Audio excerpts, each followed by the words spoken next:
आज की वीडियो में हम बात करेंगे माँ दुर्गा की साधना के बारे में। तो दोस्तों आज की वीडियो में हम फुल डिटेल से बात करेंगे कि माँ दुर्गा की साधना कैसे करें, उनका जाप कैसे करें, कौन से मंत्र का जाप करें, उन्हें कौन सा भोग लगाए जो उनका सबसे प्रिय है। तो दोस्तों फुल डिटेल से हम माँ दुर्गा की साधना के बारे में बात करेंगे। तो सबसे पहले मैं अपना इंट्रो दे देता हूँ। मेरा नाम है आकाश और आप लोग देख रहे हैं स्पिरिचुअल रुद्राकाश। हमारे इस चैनल पर स्पिरिचुअल यानी अध्यात्म से जुड़ी बातें होती है, साधनाएं से जुड़ी बातें होती है। तो अगर आप भी अध्यात्म में हैं तो हमारे चैनल को जरूर सब्सक्राइब करें, क्योंकि हम ऐसे ही वीडियोस आपके लिए लाते रहते हैं।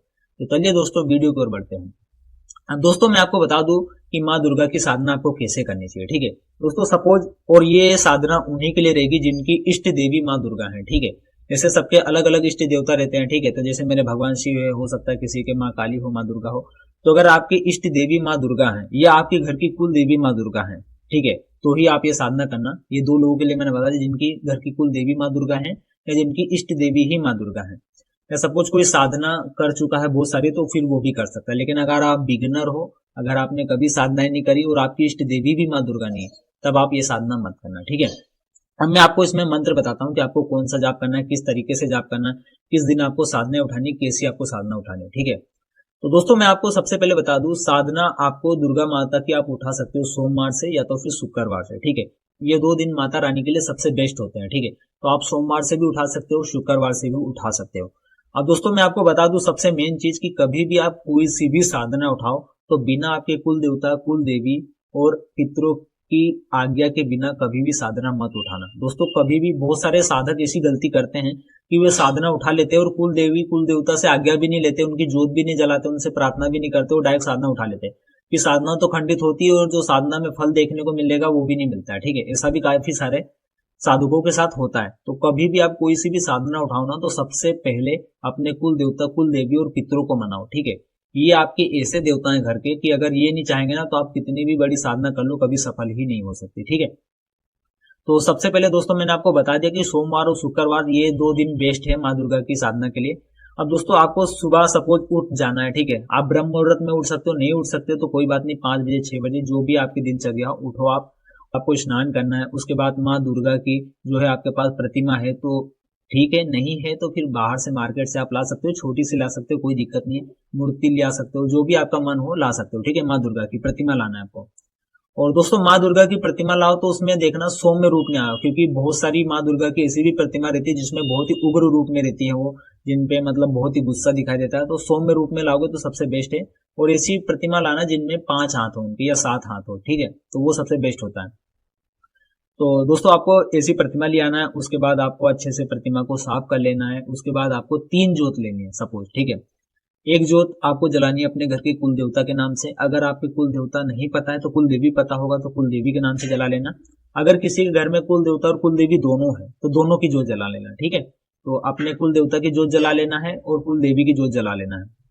अब दोस्तों मैं आपको एक चीज और भी बता दूं कि काफी सारे लोग ना जोत जलाने में भी गलती करते हैं। सपोज उनने दिया तो तैयार कर लिया और माचिस लगा दी, उनको लगता है कि बस जोत जल गई। ठीक है, अब मैं आपको बता दूं जोत जलाने का सबसे बेस्ट और सही तरीका रहता है। सपोज आपने दिया लगा लिया, आपने बाती ले ली, ठीक है, आपने सब कुछ कर लिया, अभी आप माचिस में मतलब माचिस से भी आग नहीं लगाई उसमें, आपने उसमें अभी जोत जलाई नहीं है। ठीक है, आपने पूरा दिया कंप्लीट करने के बाद आपको आंख बंद के प्रार्थना करनी है। सपोज जैसे मेरे घर के कुल देवता हनुमान जी महाराज है, ठीक है, तो आप देखना आप जो भी आपके घर के कुल देवता ऐसी प्रार्थना करनी है। आपको आंख बंद करना है और प्रार्थना करना है, हे मेरे घर के कुल देवता बजरंग बली बाबा, रामदूत हनुमान, महाबली हनुमान, पवन पुत्र हनुमान, मेरे घर के कुल देवता बजरंग बली बाबा, इस जोत में आप विराजमान हुए, ये जोत सिर्फ और सिर्फ आप ही के लिए है। ठीक है, आपको ऐसा बोलना है।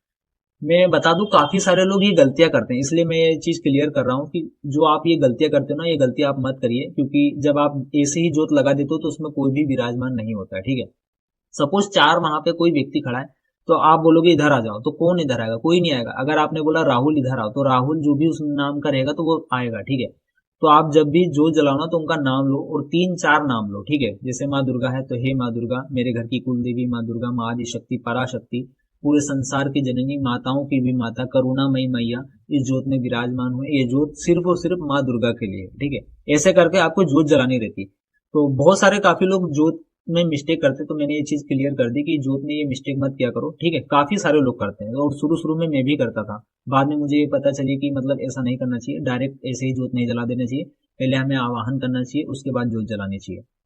तो ये चीज आप गलती मत किया करो। ठीक है, अब आपको अपने कुल देवता और कुल देवी की जोत जला लेना है। उसके बाद आंख बंद के प्रार्थना करना है कि हे मेरे घर के कुल देवता और हे मेरे घर की कुल देवी, जो भी उनका नाम है वो आप नाम लीजिए और उनसे प्रार्थना करिए कि मेरी इष्ट देवी माँ दुर्गा है, मैं इनकी साधना करने जा रहा हूँ।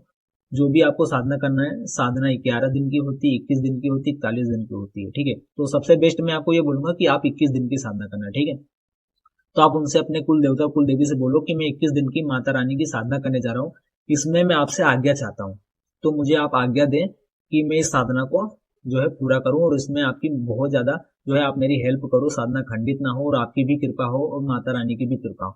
ऐसी प्यारी प्यारी बातें करके अपने कुल देवता कुल देवी से आज्ञा लेनी, वो आज्ञा दे देंगे, ठीक है। कुछ भी कोई भी ऐसा देवता नहीं होगा जो आज्ञा नहीं देगा, ठीक है। उसके बाद दोस्तों आपको माँ दुर्गा की जोत जला लेनी है, ठीक है। माँ दुर्गा की जोत जलानी है और सेम यही आवाहन करना है। पहले उनका नाम लोगे कि माँ दुर्गा, माँ आदिशक्ति, पराशक्ति, मेरी मैया इस जोत में आप विराजमान हुए, ये जोत माँ दुर्गा के लिए, ठीक है। जब आप ऐसा बोलोगे तो आपको तरंग भी आएगी और हो सकता है जिसका ओरा बना रहता है उसी को तरंग आएगी, लेकिन अगर आपका ओरा नहीं बना है तो आप मंत्र जाप करोगे तो बहुत जल्दी ओरा बन जाता है और फिर तरंग भी आने लगती है लोगों को, ठीक है। तो दोस्तों जब ऐसा करोगे तो माँ दुर्गा की आप जोत जला लोगे। उसके बाद आपको राइट हैंड में संकल्प लेना है, थोड़ा सा आपको जल लेना है और उसमें आपको बोलना है कि हे माँ दुर्गा, मेरा नाम ये है, सपोज मैं अपना बता रहा हूँ, मेरा नाम आकाश है, मेरे पिता का नाम ये है, मैं यहाँ का रहने वाला हूँ, मैं आपकी 21 दिन की साधना करने जा रहा हूँ जिसमें मैं आपका जाप करूंगा ओम दुम दुर्गाय नमः का, ठीक है। और इसके फल स्वरूप में आपकी ये इच्छा, जो भी आपकी इच्छा हो, सपोज मैं एक ही इच्छा बताऊंगा कि आप हमेशा यही मांगना कि आपकी विशेष कृपा हो, ठीक है।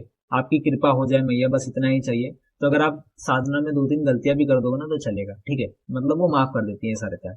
और वैसे भी कर भी दोगे तो माँ है, वो तो कुछ दंडित तो देगी नहीं, कहीं से कहीं तक दंड देने वाला कोई वो ही नहीं है, ठीक है। वो माँ है, बहुत ही कृपालु रहती है वो।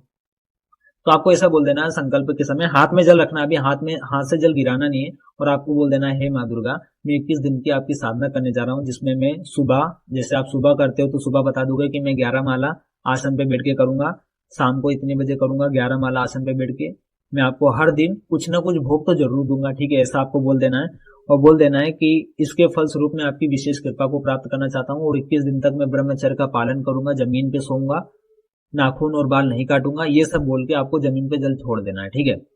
और उसके बाद अपनी माता रानी से प्रार्थना करना है कि मैया मैं जो है अब साधना मेरी चालू हो गई है और आप कृपा करना है, ठीक है। अब दोस्तों आपको ना मानसिक जाप कंटिन्यू चालू कर देना है। मानसिक जाप में क्या करोगे, जो आपने मंत्र लिया है ओम दुम दुर्गाय नमः का, मन ही मन में जाप करते रहो, ओम दुम दुर्गाय नमः, ओम दुम दुर्गाय नमः। चलते फिरते कुछ भी आप काम कर रहे हो, खाना खा रहे हो, चल रहे हो, फिर रहे हो, कुछ भी एनीथिंग, आप जो भी काम कर रहे हो आपको ओम दुम दुर्गाय नमः का जो है बोलते ही रहना है, ठीक है। उसके बाद दोस्तों जब आप ऐसा करोगे ना तो आपको खुद ही फील होने का, एनर्जी फील होने लगेगी। और फिर जब आप आसन पे बैठोगे, आसन पे जो आपने जाप लिया है 11 माला का, वो आपको करना है। मैं गारंटी लेता हूँ 5 दिन के अंदर अंदर आपको माता रानी के दर्शन हो जाएंगे, दुर्गा माता का। अब ऐसा नहीं होगा कि साक्षात हो जाए सपने में आके, लेकिन साक्षात भी हो सकते हैं अगर आपका वाकई में इतना प्यार है माँ के प्रति, वाकई में आपकी भक्ति में एकदम निष्ठा है, वाकई में आपकी भक्ति में अगर दम है और आपका पूर्व जन्म का कुछ भी आध्यात्मिक धन है, तो आपको ऐसे भी दर्शन हो सकते हैं कि जिसमें माँ दुर्गा स्वप्न में भी आपके सामने साक्षात आ जाए, ठीक है। ऐसा हुआ है, मेरे साथ भी हुआ है, तो मैं ये बता रहा हूँ। नहीं तो माता रानी के मंदिर आप देख सकते हो स्वप्न में, या फिर माता रानी के एक छोटी सी बालिका के ऐसे दर्शन हो सकते हैं। तो दोस्तों आज की वीडियो में बस इतना ही। आई होप आपको ये वीडियो बहुत अच्छी लगी हो, और नहीं अच्छी लगी हो तो फिर कोई नहीं, नेक्स्ट वीडियो हम बनाएंगे जो अच्छी पे अच्छी वीडियो होगी। दोस्तों अगर आपको अच्छी लगी हो तो कमेंट में जय श्री महाकाल लिखना, चैनल को सब्सक्राइब कर लेना, क्योंकि मैं नहीं चाहता कि आप मेरी एक भी वीडियो को मिस करें, और वीडियो को लाइक कर लें। चलिए दोस्तों तब तक के लिए जय श्री महाकाल, मिलते हैं नेक्स्ट वीडियो में।